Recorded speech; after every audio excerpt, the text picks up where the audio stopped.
Okay, good morning everybody. My name is Rupa, working as assistant professor in Chevrolet Engineering College. I am dealing the subject EM2, electrical machines 2, and today's topic is starters, induction motor starters.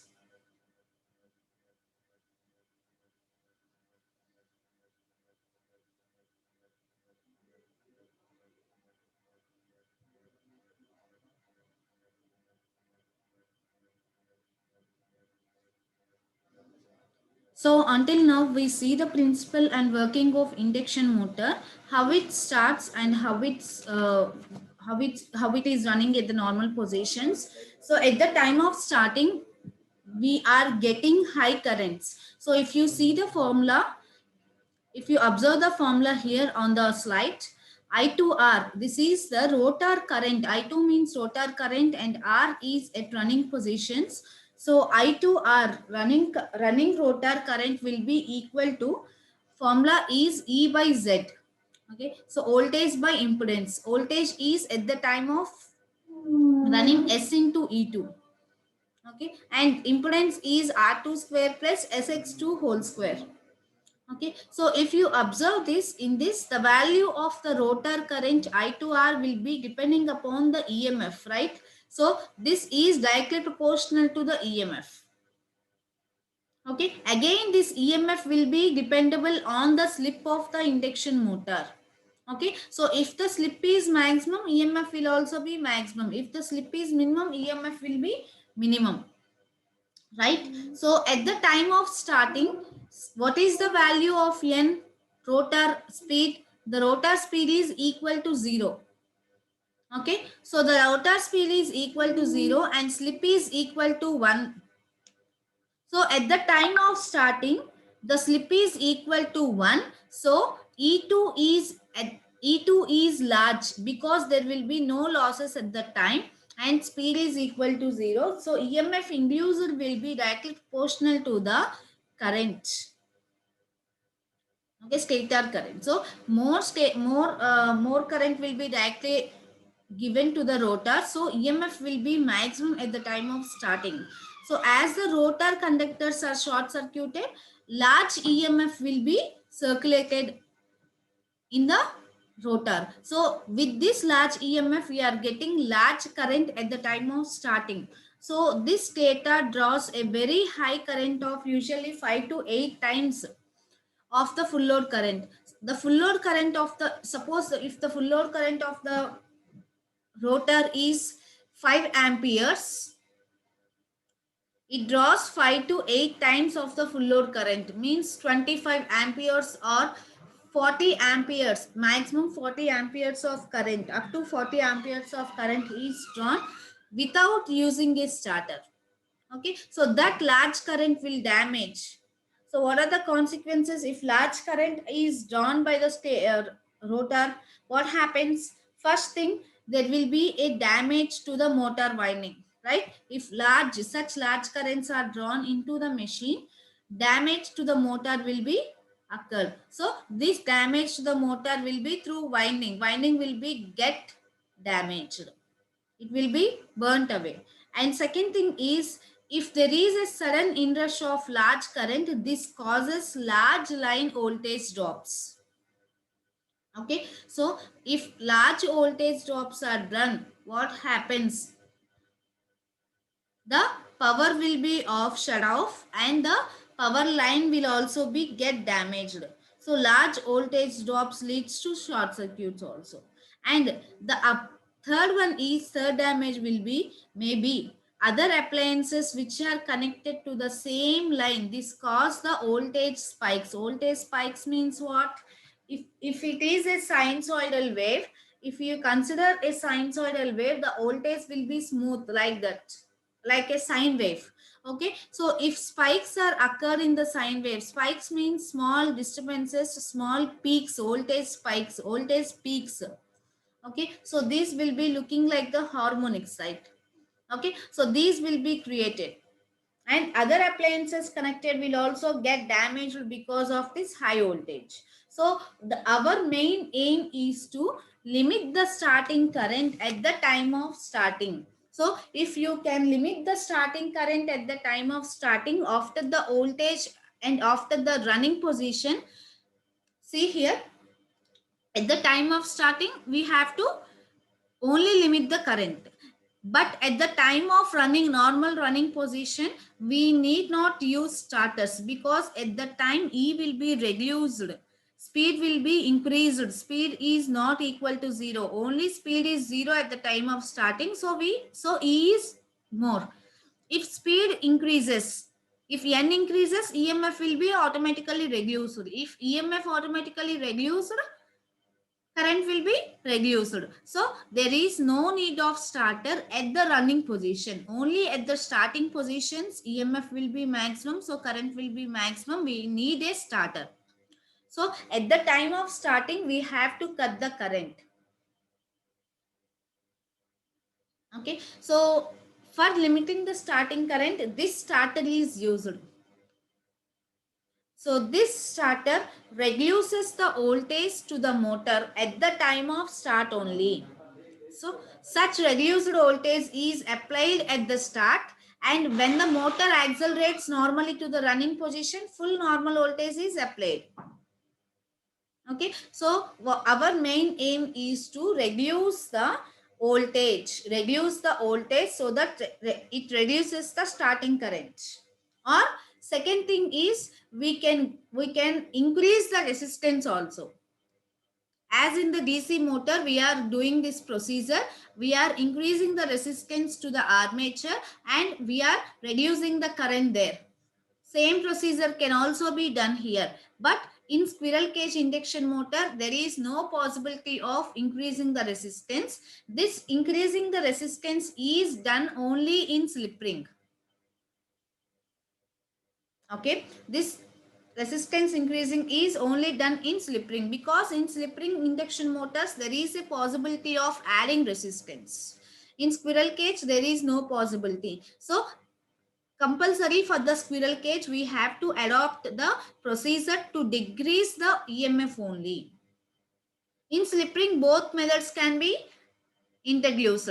Either we can reduce the EMF or we can increase the resistance in order to reduce the current.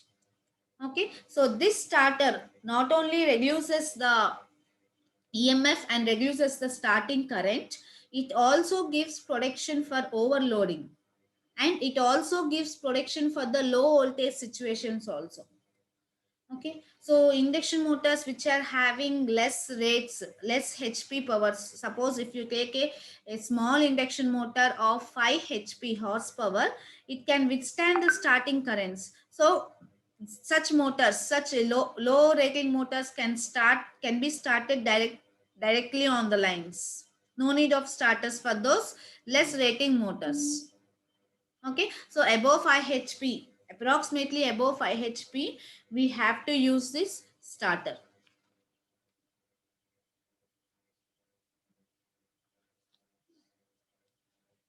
Okay, so next see what are the types of starters you will see.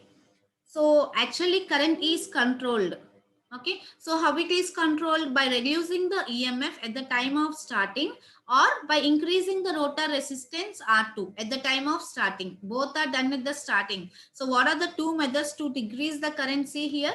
What are the two methods to decrease the current is? First method is either by decreasing the E2 or by increasing the R2. Okay, so this second method, what I said is, this second method is increasing of resistance is only done in slip ring motors. Okay, so these are the first one. See, types of starters. First one, stator resistance starter. This is squirrel cage, auto transformer starter, star delta starter. So in this squirrel cage, E2 is reduced, EMF is reduced so that current will be reduced.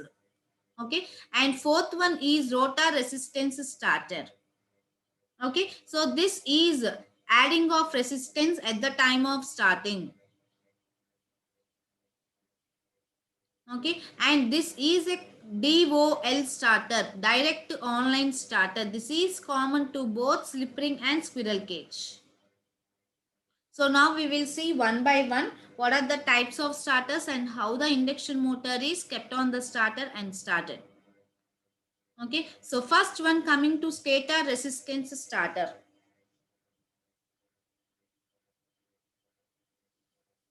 Okay, see here.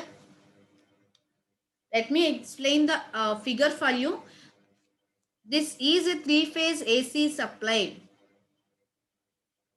Okay, RYB, and here you can see a starting resistance and it is capped by a switch DPT. Sorry, PPT. Okay, so this is a run position. If the switch is like this, if the switch is thrown like this, it is in run position. If the switch is thrown like this, it is in start position. If the switch is opened like this, it is in running position. The induction motor is normally in running position. Okay, so at the time of starting, this switch is closed. At the time of starting, this switch is closed, that so that this starting resistance is added to the induction motor. So see here, this is the extra starting resistance added so that voltage will be reduced. And this is the squirrel cage rotor. Squirrel cage rotor indication is like this. Slip ring will be like this star and squirrel cage will be like this. Okay, so this is squirrel cage. This is the start of the induction motor. So see here, starting resistance having some tappings to the induction motor. See here, the induction motor, three phases are connected to the starting resistance. So to reduce the stator voltage, three resistances are added here. So these three resistances are how they are added. See here, these three resistances, starting resistances are added in series. So to this induction motor, these resistances are added in series. So with each phase, three resistances are added, and at the start, these resistances are kept at maximum values. Okay, so if you put the maximum value of the resistance, large voltage drop occurs there. So reduced, if large voltage drop occurs, voltage drop occurring means there is a reduce of voltage. So this reduced voltage is supplied to the stator windings of the induction motors. So when the motor starts, or it already after starting, it is attaining to the normal running positions means what happens now, if the motor starts running, the resistances are gradually cut off from the stator and normally rated voltage is applied to the induction motor. See, at the time of starting, we are adding the resistances, and after the induction motor runs normally, the starting resistance is cut off by opening the switch. Okay, so this is very simple in construction, and this is also very inexpensive. This is also very cheap, and this can be used for the connections will be changed for the induction motor. See here, we are observing the stator connected induction motor. Sorry, star connected induction motor. Okay, so this star connection can also be put in delta. So this delta can also be used for this method. Both this stator resistance starter method is used for both the star connected and delta connected induction motors. So now we will see practically. And what is the disadvantage of this product method is, there is one disadvantage, there will be a large power losses. Okay, so due to adding of resistances, there will be a large power loss, and starting torque also reduces to square times due to reduced voltage. At the time of starting, torque will be very reduced. Okay, so see here practically,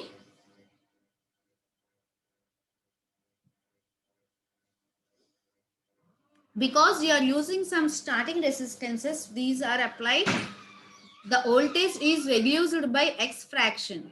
Okay, we are assuming that at the time of starting we are applying some resistances, so the voltage is reduced. So this reduced voltage, we are assuming this is the voltage is reduced by X fraction. So at the time of starting, the starting current will be IST, that is equal to X into ISC, short circuit current X into ISC, and starting torque will be reduced square times, I said before.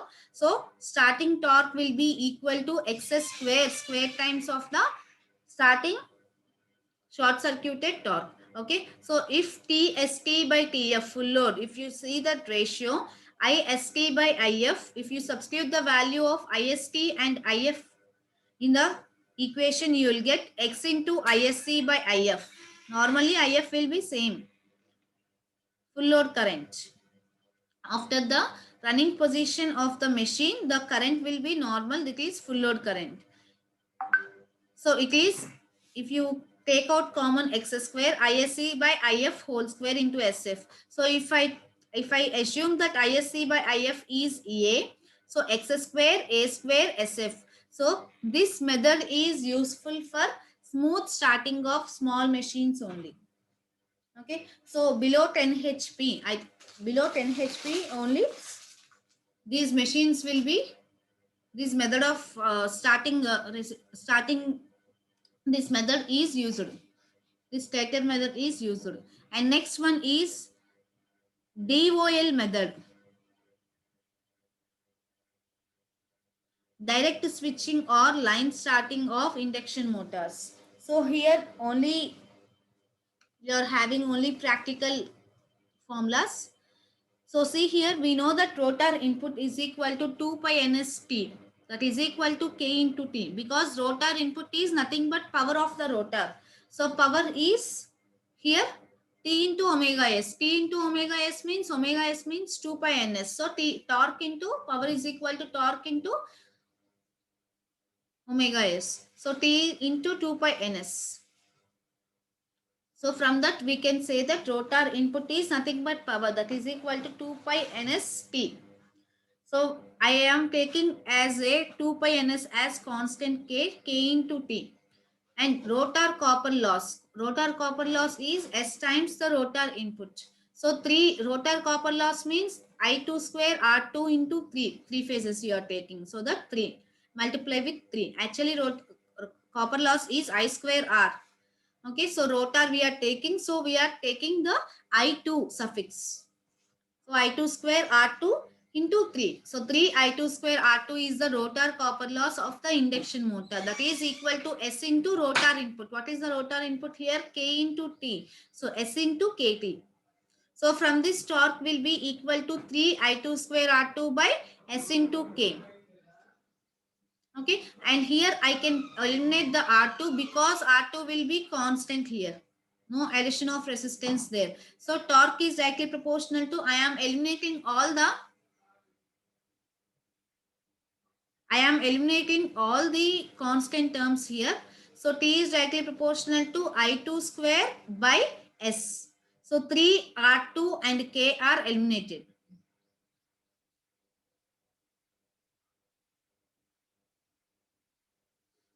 So now I2 is directly proportional to I1. Rotor current is directly proportional to stator current, because whatever stator current you are getting, same amount of rotor current we are getting. So I2 is directly proportional to I1. And T is directly proportional to I1 square by, here I can put I in place of I2, I can put I1. So I1 square by S, or T is equal to some proportionality constant K into I1 square by S. Okay, so at the time of, in this we will analyze that what is the starting torque and what is the full load torque. So at the time of starting torque, S is equal to 1. See, at start S is equal to 1. So T becomes, T starting is equal to K into IST. IST means starting current. Okay, so and now full load torque, S is equal to SF, right? So TF is equal to K into IF square by SF. So if you divide TST by TF, that is equal to, you are getting IST by IF whole square into SF. Okay, so from this we can say that when the motor is directly switched on to normal voltage, the starting current is short circuited current is, then we can say that, see here, we can say that TST by TF is equal to ISC by IF whole square into SF, A square SF, where A is equal to ISC by IF.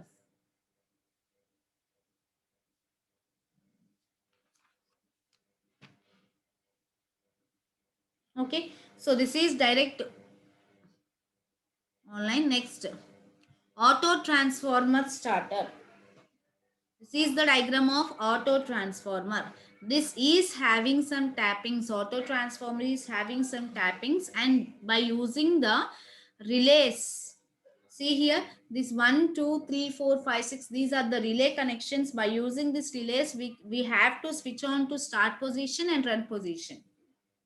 Okay, so first see the diagram. It is a three-phase star connected auto transformer, and this can be used for the reduction of voltage applied to the stator. See, this whole auto transformer is connected to the induction motor,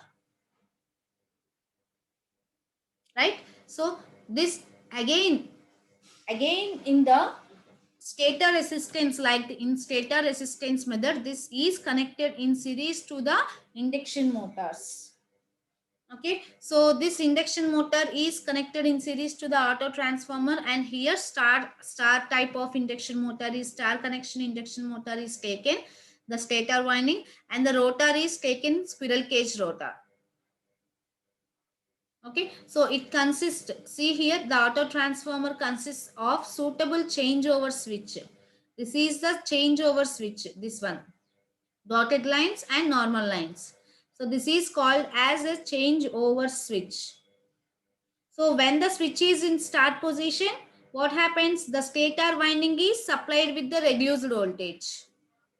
Okay, so when the switch is in start position, the switch is in start position means it is closed upwards, and this will be connected to the stator winding.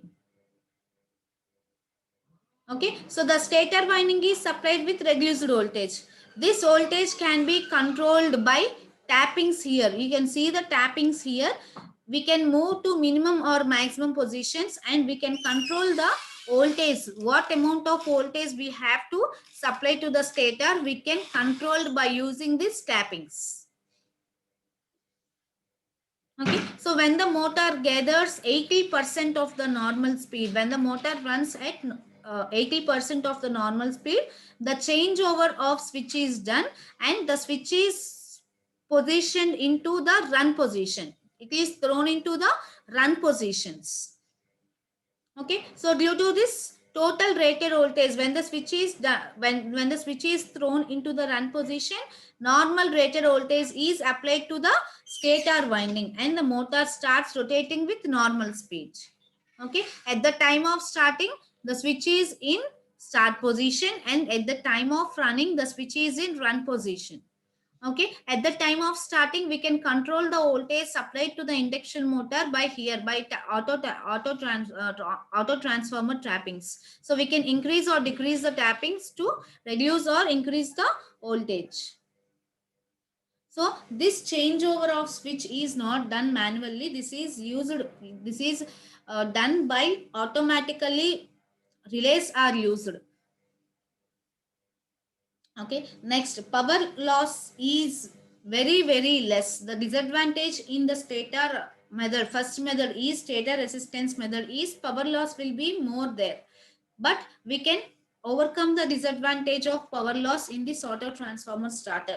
So the power loss is much less in this method, and this method is used for both star and delta connected motors also.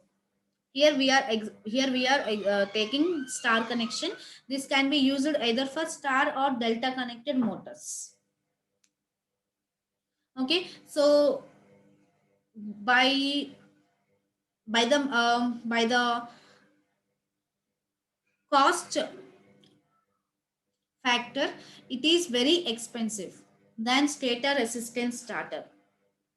Okay, so see here practically now we will see, this is the theoretical explanation by seeing the diagram. Practically if you see the diagram, we can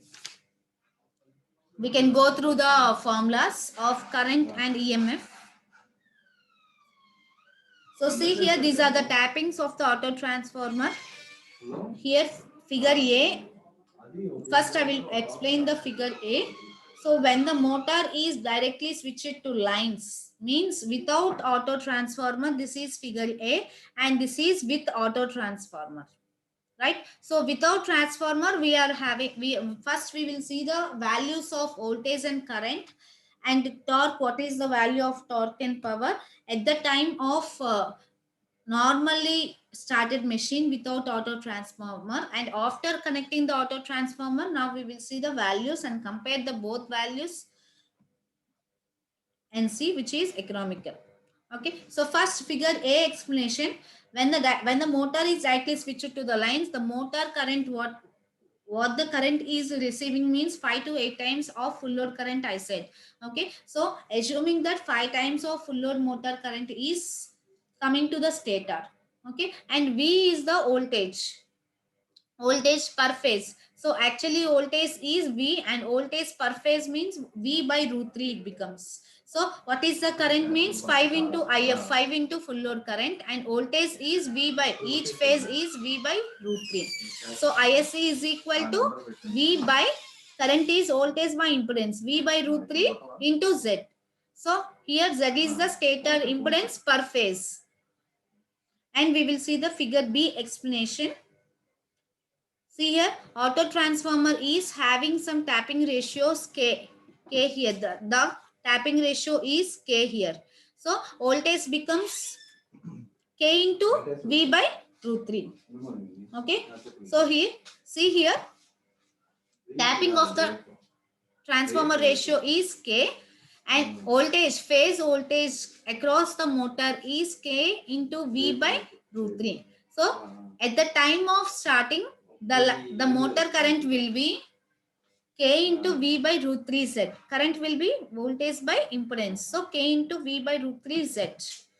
Okay, see here, if I see here, if I put aside K, the remaining part will be current. So K into ISC.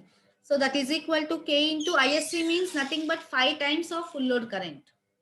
Okay, so K into 5 into IF. So the current taken from the supply or by the auto transformer. See here, at the time of connection of auto transformer, line current becomes K into I2. That is, I2 means here K into I. See here, I2 means K into 5 into IF. So substitute the value of I here. So K square 5 IF. K square 5 IF means again I can write ISC. So see here, the current is reduced by K times here. So line current per line is reduced by K square times.